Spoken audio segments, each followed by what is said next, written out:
Democratic candidate Graham Platner is digging in before Tuesday's primary in Maine, despite new allegations from several former girlfriends that some Democrats say are disqualifying, or should be. Platner denies the most serious claims. Alexis McAdams is in Belfast, Maine, with the latest on that race. Alexis. Hi, John. Yeah, some Democrats say it's disqualifying, but his campaign actually says that the more controversies around him, the more money is coming in to his campaign. Yesterday, they told us they had $200,000 in new fundraising, small dollar donations, just since the piece from the New York Times came out. As every single piece of that past and journey gets dug up, litigated, and weaponized, you have my back. The state of Maine raised me, and the state of Maine saved me. Graham Platner was on stage at that rally in Bar Harbor, Maine last night. That was the first time since 3 of his ex-girlfriends came forward and talked to the New York Times about his, quote, unsettling behavior. They said he was toxic and volatile. And one ex said he knew that this chest tattoo that you've seen by now was a Nazi symbol, saying he referred to it in German as his Totenkopf.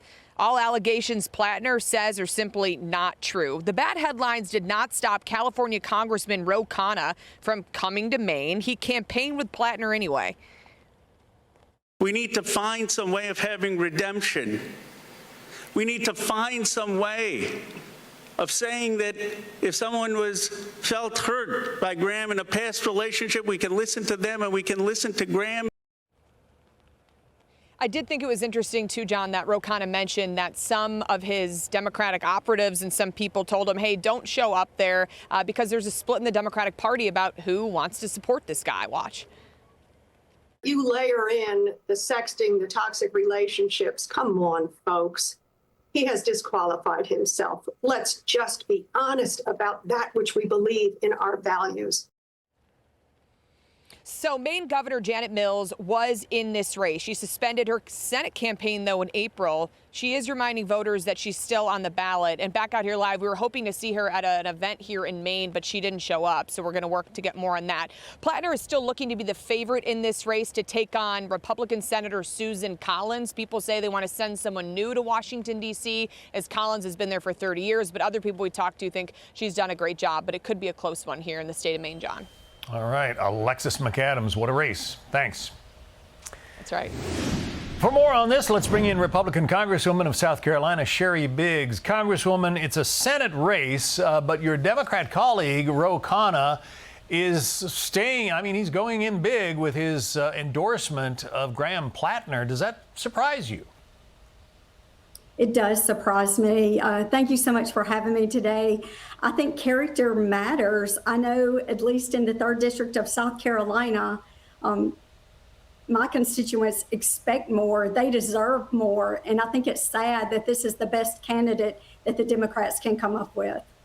He says, Graham Platner does, that Maine saved him. And you heard Ro Khanna talking about redemption. But John Fetterman from Pennsylvania, the senator there, says, well, hold on a minute. Listen to John Fetterman. The only thing that he'll acknowledge and apologize to is just the thing that he was caught before he was about ready to run for the Senate. So this isn't about redemption. You know, this is a man that's just consistently get caught, you know, with the behavior and the things that he's done his entire life.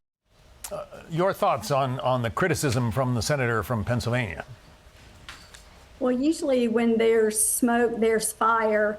And, you know, things happen. People have mistakes in their past, and we move forward and try to do better and go on with our lives. But I think in this situation, not admitting, and there has been obvious issues in his past that he's not admitting to.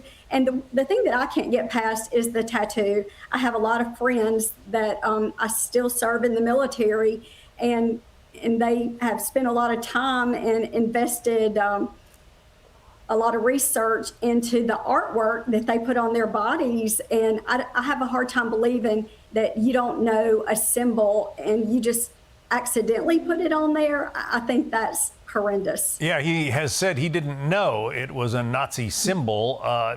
If you don't know what a Nazi symbol is and it's on your body and you're running for the U.S. Senate, you have to wonder about his academic credentials. Absolutely. And I think our constituents deserve better than that. The American people deserve better. Wanted to ask you, too, about, let me play or read to you some of what New Jersey Congressman Josh Gottheimer had to say about this whole controversy. He says, if he were running in New Jersey, he'd either be thrown off the ballot or buried under the Meadowlands. Gottheimer said on Friday, citing the latest allegations. I think people in Maine should consider a different candidate right now. You know, Janet Mills, the governor, is still on the ballot. I think people should be voting for another Democrat next week.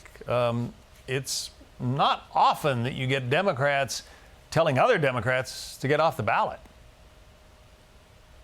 Well, I think in this case, there's so much evidence. It's common sense.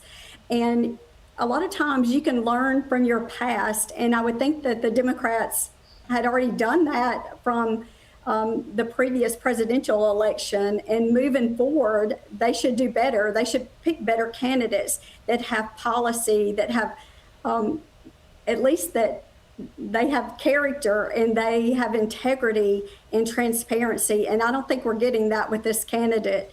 But hey, so be it, because if the Democrats are floundering, then that just means the Republicans are continuing to take the lead.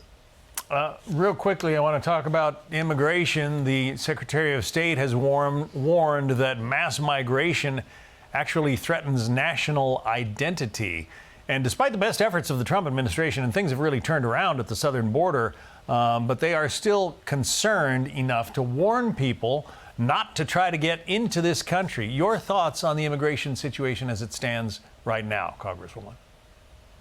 You know, I serve on Homeland Security, and I think it's important. We have processes, we have laws for a reason, and I think it's great if you want to come to our country the right way within our laws and earn your citizenship and contribute to society in a meaningful way. I think that's great. But I think people coming over here to cause chaos, to commit crimes, we don't need that. We don't want you. We want this to be a safe haven for our children and for our grandchildren. And I think I support Secretary Rubio, and I believe what he's saying is absolutely correct. And it's how we protect the homeland, and we have to move forward. 2.5 million border encounters back in the Biden years, fiscal year 23. About 76,000 most recently under President Trump. Congresswoman Sheri Biggs. Congresswoman, thank you. Thank you. Be sure to like and subscribe for all the Fox News latest on YouTube, and catch full shows streaming now on Fox One.